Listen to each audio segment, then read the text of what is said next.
kita lanjutkan pelajaran kita pada penerapan reaksi redoks pada sel elektrokimia. Nah, kalau sebelumnya kita sudah dapat menyatakan reaksi redoks dengan dua cara, maka di manakah kita dapati penerapan reaksi redoks tersebut?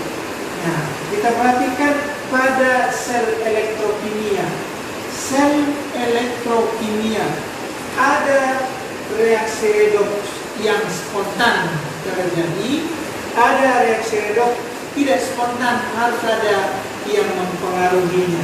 Nah, maka kalau berbicara mengenai sel elektrokimia, itu terdiri dari elektro dan kimia. Elektro berarti listrik, kimia maksudnya reaksi kimia. Nah, kita lihat sel atau kita lihat reaksi redoks spontan. Nah, perhatikan berikut. Reaksi redoks spontan merupakan reaksi redoks yang berlangsung dengan sendirinya tanpa ada yang mempengaruhi. Nah, jadi misalnya seperti ini. Ambil larutan kalsium sulfat, larutan tembaga sulfat, ini, kemudian celupkan ke dalamnya logam, maka akan terjadi reaksi. Ya, ini reaksi logam seng dengan larutan tembaga 2 sulfat. Nah, berlangsung spontan. Ambil larutan tembaga 2 sulfat tadi, baru celupkan seng atau besi, maka nanti akan terjadi dengan spontan reaksinya. Ya. Nah, reaksi redoks spontan seperti ini, itu jika diukur apakah dapat dihasilkan energi listrik? Iya, dapat menghasilkan energi listrik. Itulah reaksi spontan. Nah, kemudian dapat kita simpulkan di situ reaksi kimia menghasilkan energi listrik. Nah, ya. Kemudian bagaimana dengan yang kedua? Reaksi redoks tidak spontan, tapi memerlukan energi listrik. Jadi di sini energi listrik menghasilkan reaksi kimia. Nah, bagaimana maksudnya energi listrik menghasilkan reaksi kimia? Coba, kalau misalnya dalam kehidupan sehari-hari, kalau ada besi disepuh dengan emas, maka kan diberikan arus listrik sehingga besi tersebut seperti biasa-biasa di dinding, ada yang sedang besar dan rampung. Nah, itu energi listrik yang diberikan sehingga terjadi reaksi kimia, maka logam besi tersebut menjadi berwarna emas karena dilapisi oleh emas. Nah, itulah cara penyembuhan. Disitulah dimanfaatkan reaksi redoks tidak spontan, harus memerlukan energi listrik. Nah, jadi tadi sel elektrokimia, sel elektrokimia terbagi dua. Satu, dia reaksi kimia menghasilkan energi listrik. Nah, inilah menjadi sel volta atau sel galvani. Sedangkan energi listrik menjadi reaksi atau menghasilkan reaksi kimia. Nah, inilah nanti yang akan kita pelajari lebih lanjut, sel elektrolisis. Nah, jadi sel volta dan sel elektrolisis. Dengan demikian reaksi redoks spontan dapat kita amati pada sel volta. Reaksi redoks tidak spontan dapat kita amati nanti pada sel elektrolisis. Sekarang kita lanjut ke sel volta atau sel galvani. pada sel volta, hal-hal apa yang perlu kita amati di sana? Bahwa pada sel volta tersebut ada memiliki elektroda. Elektrodanya dinamakan katoda. Katoda atau katode. Kemudian anoda atau anode. Katoda, lihat ini, katoda disimbolkan positif, berarti katoda itu untuk positif. Nah, anoda untuk negatif. Ya.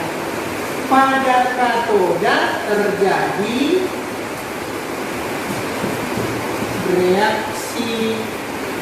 reduksi. Ya, reduksi. Pada anoda terjadi reaksi oksidasi. Ya, itu pada sel volta tadi. Di sel volta, katoda kutub positif, anoda kutub negatif. Tapi pada sel volta, katoda tempat terjadinya reaksi reduksi dan anoda tempat terjadinya reaksi oksidasi. Nah, maka perhatikan di sini bagian sel volta, di mana pada sel sebelah kiri ada Zn, larutan ZnSO4, di sebelah kanan ada larutan CuSO4.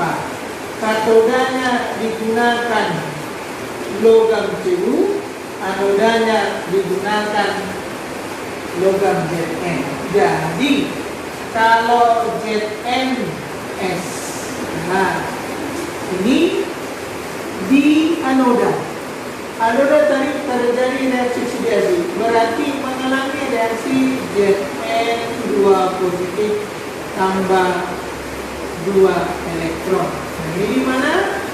Di katoda. Kemudian di mana tadi ini? Di anoda. Karena oksidasi. Kemudian di sel yang sebelah kanan, karena di situ digunakan logam tembaga, maka logam tembaga di katoda mengalami reaksi reduksi. Berarti Cu tambah 2 elektron menjadi Cu.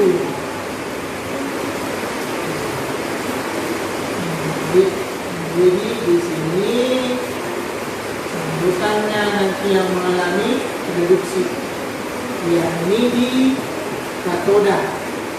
Zn mengalami oksidasi, sedangkan Cu mengalami reduksi. Maka kita amati bagian berikut. Perhatikan sekali lagi, Zn logamnya ini mengalami oksidasi, berarti dia akan larut. Perhatikan di sana, Zn daripada menjadi larutan, larut dia mengalami oksidasi. Nah, larut nanti ke larutan ini, elektron yang dilepas mengalir melalui penghantar. Kemudian elektron itu tersebut di dalam sel ini terjadi ionisasi CuSO4 menjadi Cu2 positif SO4 2 negatif. Nah, larutannya, ion yang terbentuk dari ionisasi tadi menangkap elektron. Nah, ditangkapnya elektron tersebut menghasilkan atau jadinya mengalami reduksi lah ion tersebut. Cu2 positif menangkap 2 elektron menjadi logam Cu. Yang mengalami reduksi tadi karena menangkap elektron dari logam Zn melalui kawat pengantar ini, maka karena ion-ion Cu2 positif dari larutan ini menangkap elektron dari Zn yang sudah mengalir melalui kawat pengantar, mengakibatkan mengendaplah Cu-nya pada elektroda Cu. Jadi bukti mengendapnya dapat dilihat dari jika ditimbang elektroda Cu ini sebelum dipasangkan dan sesudah, berbeda masanya, akan lebih besar masanya setelah terjadi reaksi kimia. Sementara elektroda Zn-nya karena mengalami oksidasi melarut, logam ini larut ke dalam larutannya, maka jika ditimbang sebelumnya masanya dan sesudah terjadi reaksi, elektroda Zn berkurang sedangkan elektroda Cu bertambah. Kemudian jika diukur arus listrik akibat dari reaksi kimia ini, dapatlah diukur berapa voltasenya dengan menggunakan voltmeter. Nah, yang penting lagi apa? Setelah terjadi reaksi kimia di dalam sel sebelah kiri dan sel sebelah kanan, maka di sebelah kiri ini akan lebih banyak ion-ion positif. Zn tadi mengalami oksidasi, larut dia, maka akan lebih banyak ion-ion Zn positif di sel sebelah kiri. Ya, di tabung sebelah kiri ini. Sementara di sebelah kanan karena Cu-nya mengalami reduksi jadi nempel, maka lebih banyak ion apa yang lebih banyak di sebelah kanan? Ion-ion negatif. Ingat, di sini ion positif lebih banyak, sementara di sini ion negatif. Untuk mengimbangi ion positif yang lebih banyak dan ion negatif yang di sebelah sini lebih banyak, maka perlu ada jembatan garam. Jembatan garam yaitu garam yang berbentuk pasta. Maka kalau garamnya NaNO3, terionisasi lah dia. NaNO3 menjadi Na positif tambah NO3 negatif. Di sebelah kiri ion positif lebih banyak, maka ke sebelah situlah, sebelah kiri inilah NO3 negatif menyimbangkan muatan. Sedangkan di sebelah kanan karena lebih banyak ion negatifnya, ke sebelah kananlah ion Na positifnya menyimbangkan muatan. Jadi dengan demikian peranan jembatan garam adalah penyeimbang muatan. Iya, nah itu. Untuk selanjutnya, untuk menentukan mana yang mengalami oksidasi atau mana yang diletakkan pada noda, logam mana yang diletakkan pada katoda, dapat kita amati pada deret volta berikut ini. Perhatikan deret volta berikut. Jadi di deret volta ini diawali dari LIK dan seterusnya, ada juga di sini potensial elektroda standarnya. Maka untuk mengingatnya nanti bisa di karang-karang kata-katanya. Cuman bagaimana menentukan mana yang di katoda, mana yang di anoda? Misalnya susunlah sel volta dari logam barium dan logam besi. Nah, kalau misalnya seperti itu,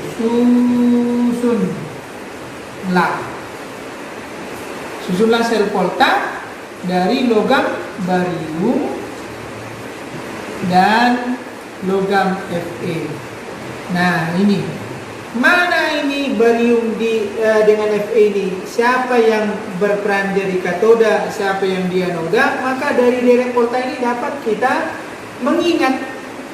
Nah, tentu yang di sebelah kiri, semakin ke kiri logamnya semakin mudah mengalami oksidasi, semakin ke kanan semakin mudah mengalami reduksi. Ingat tadi yang mengalami oksidasi berarti ditempatkan di anoda, yang mengalami reduksi ditempatkan di katoda. Jadi kalau misalnya susunlah sel volta dari logam barium dan logam besi, maka dengan deret volta tadi yang sudah kita pahami, Tentu karena BA di sebelah kiri dari FE, maka nanti yang menjadi anoda, nah, itu BA.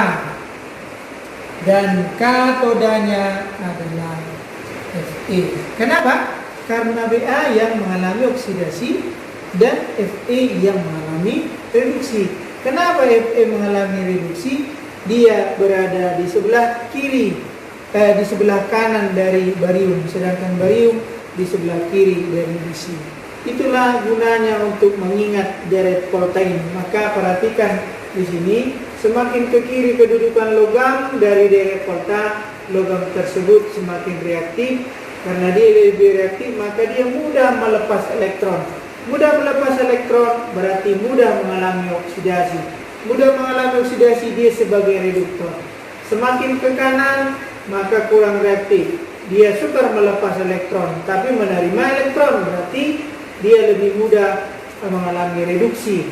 Dia lebih mudah mengalami reduksi, berarti dia oksidatornya semakin kuat kalau ke sebelah kanan. Ya, polta yang dapat kita amati. Kemudian untuk menunjukkan sel polta tersebut dapat dituliskan dalam notasi sel.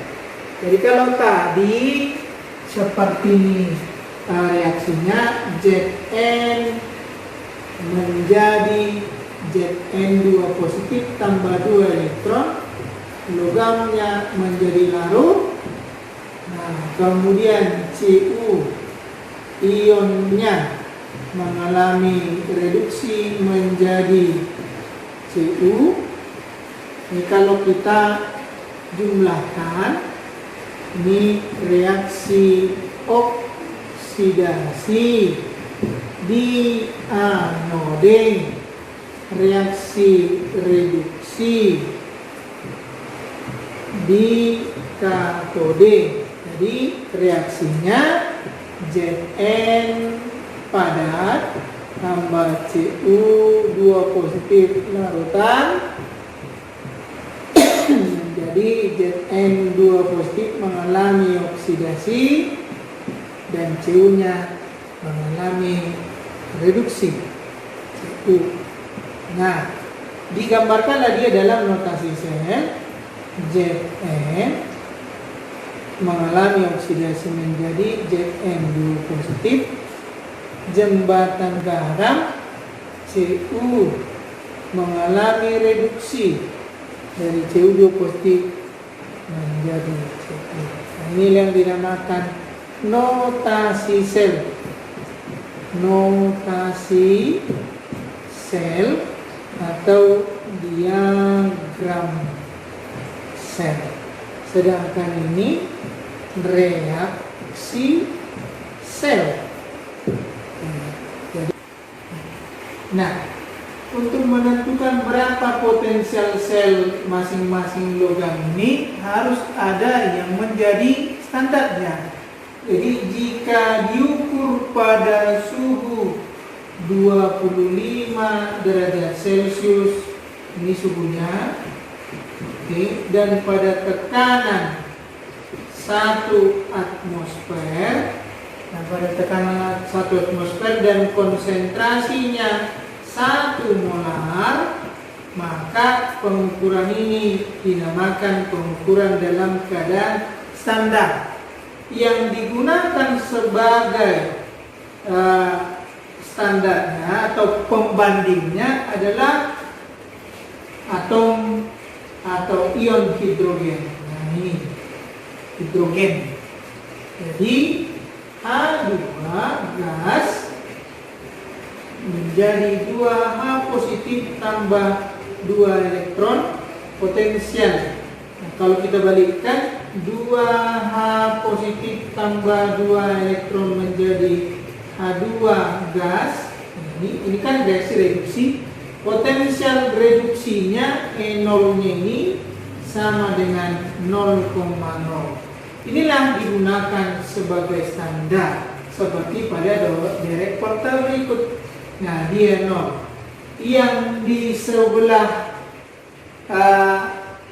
kalau kita seperti ini berdiri berarti sebelah kanan kita sebelah sana ya. sebelah kiri di sini.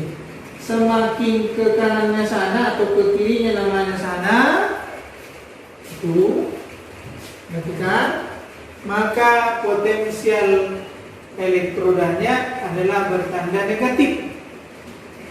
Sedangkan ke sebelah kanan sana, potensial elektrodanya bertanda positif. Apa maksudnya? Ke sebelah kiri ini cenderung atau lebih mudah mengalami oksidasi, yang sebelah sana mudah mengalami reduksi. Ingat menghafalnya. Lihat kalau Bapak Camat nanti meninggal, alam mana? Ada di sini H2O. Alam mana air zaman Kaisar Felix? Niko. Niko senang pemburu harta. Cukup harga angkat. Ada di sini peti. Cukup harga angkat peti. Au lari. Nah, itu untuk menghafalnya.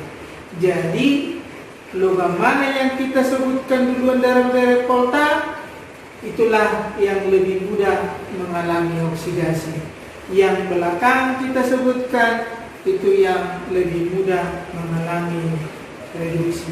Sehingga dapat dilakukan dua cara untuk menghitung berapa potensial selnya atau berapa voltase yang dihasilkan dari sel volta, yaitu dengan reaksi sel seperti ini. Kita tentukan oksidasi reduksi, dijumlahkan itu reaksi sel, dan juga dengan rumus sel sama dengan potensial elektroda di katoda dikurang potensial sel di anoda. Jadi itu untuk menentukan potensial sel pada sel volta tersebut.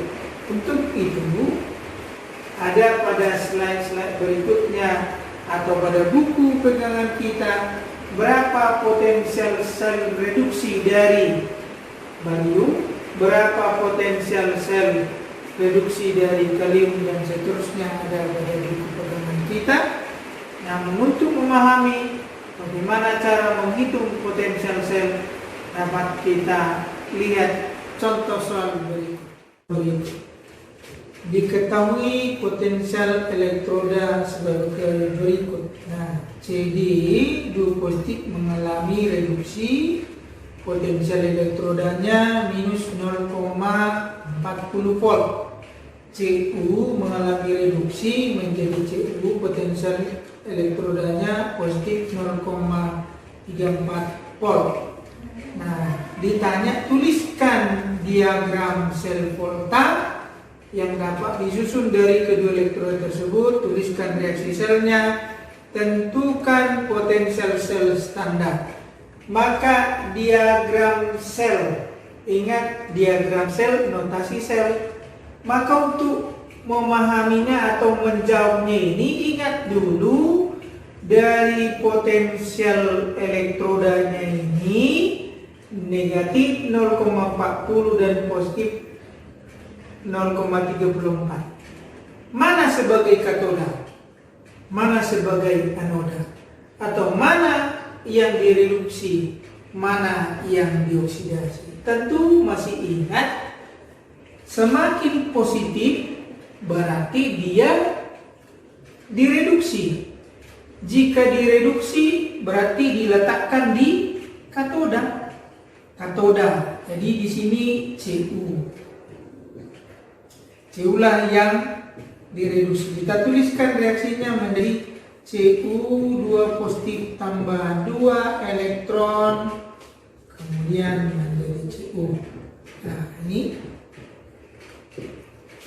Terus kita tuliskan potensial selnya tadi,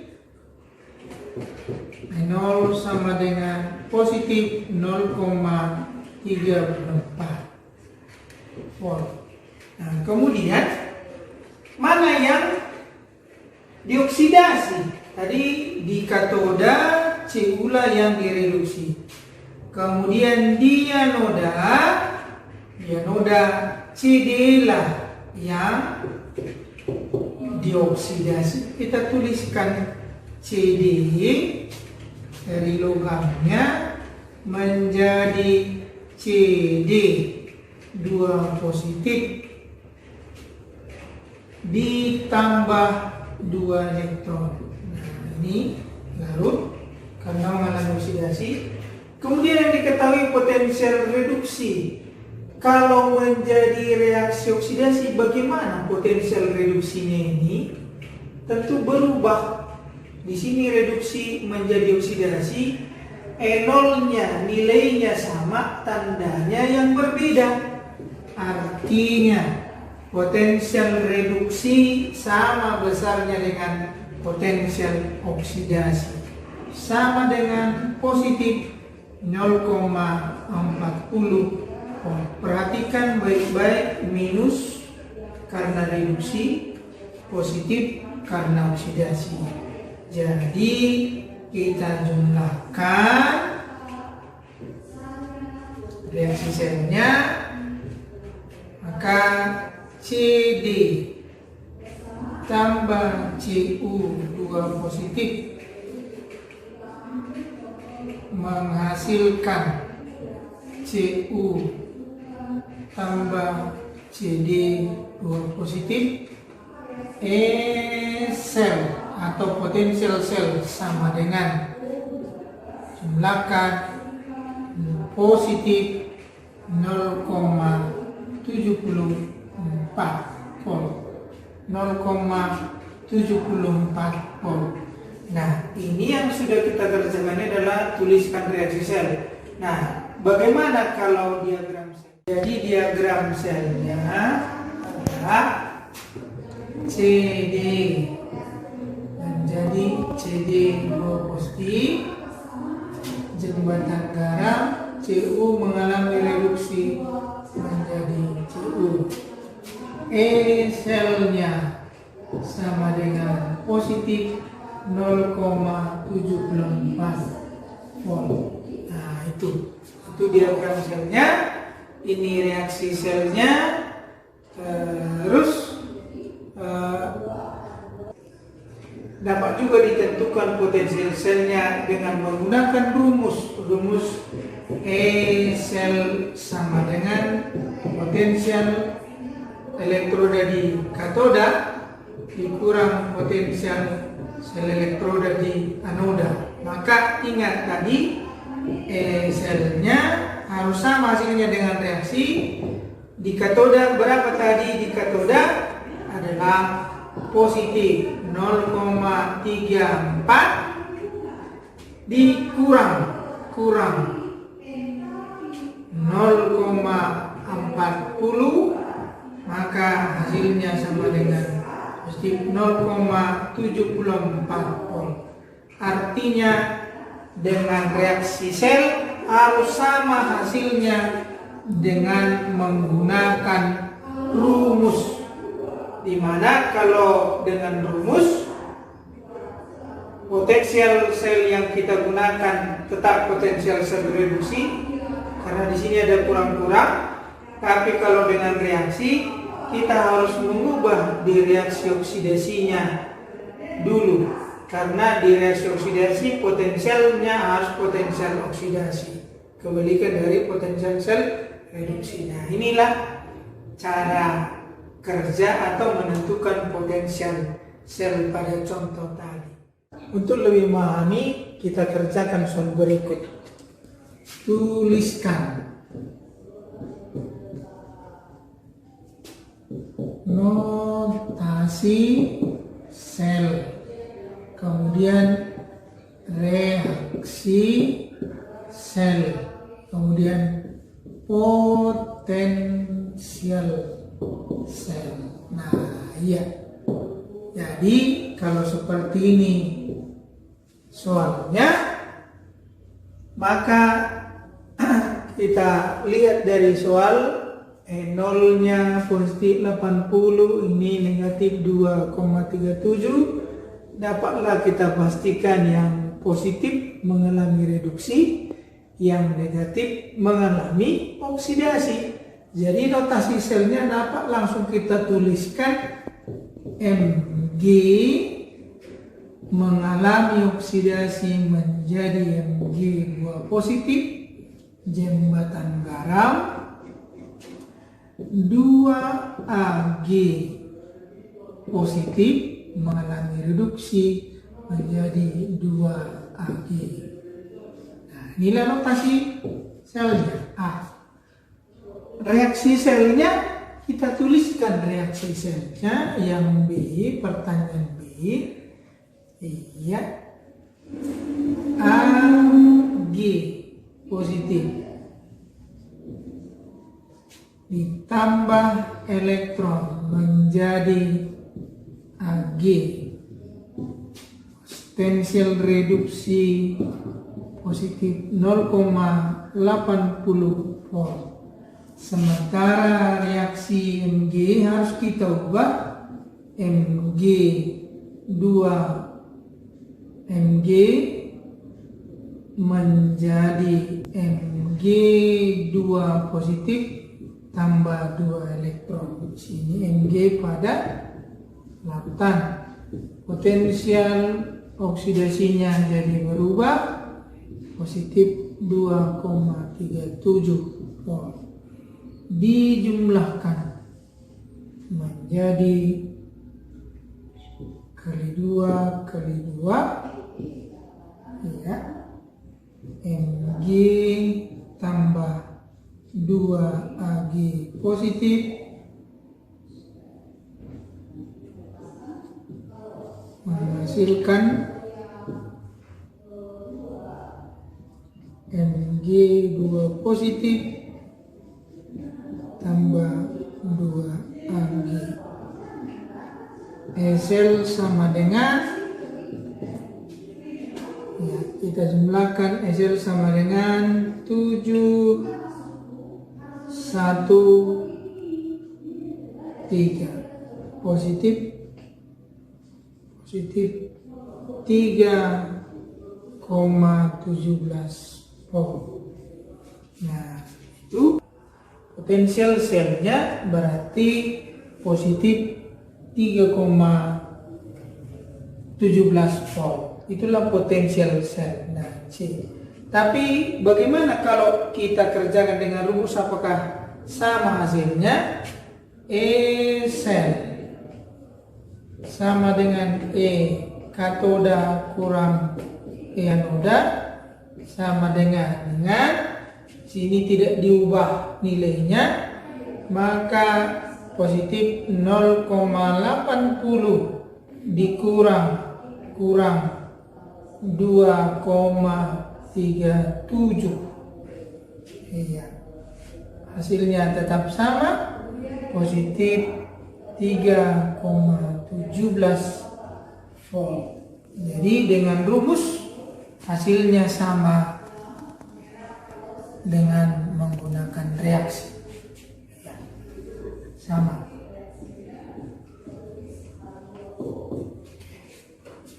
Demikianlah untuk memahami dan untuk menentukan potensial sel, reaksi sel, dan notasi sel.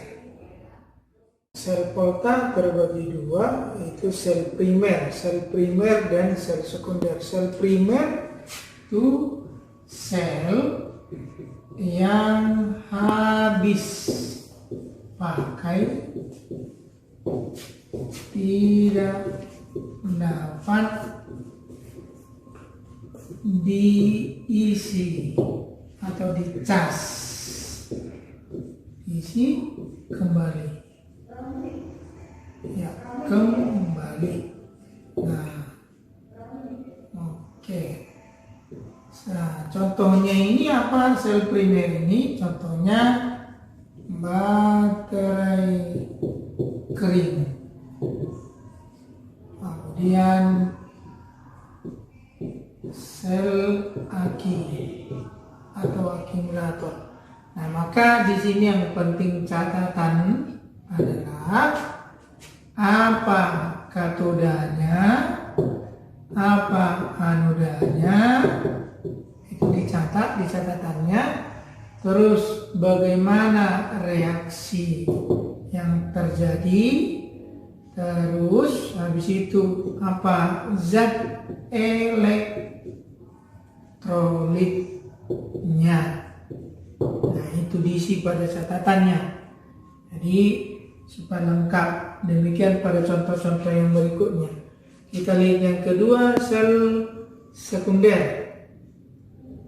Nah, ini tadi sel alkali. Iya, nah silap sedikit. Kemudian di sel sekunder, sel yang habis dipakai dapat diisi kembali.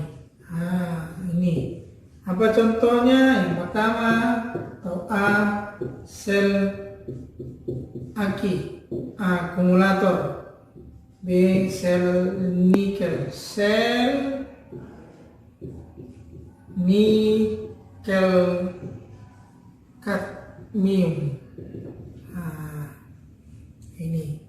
Jadi di sini pun yang perlu catatanmu supaya lebih memahami katodanya apa, anodanya apa, reaksi selnya bagaimana, kemudian zat elektrolitnya apa. Iya, itu. Kalau sudah semua lengkap di sini, maka pemahamanmu pada sel kota sudah sangat jelas modalmu untuk menjawab soal-soal di kemudian hari. Ya, sekian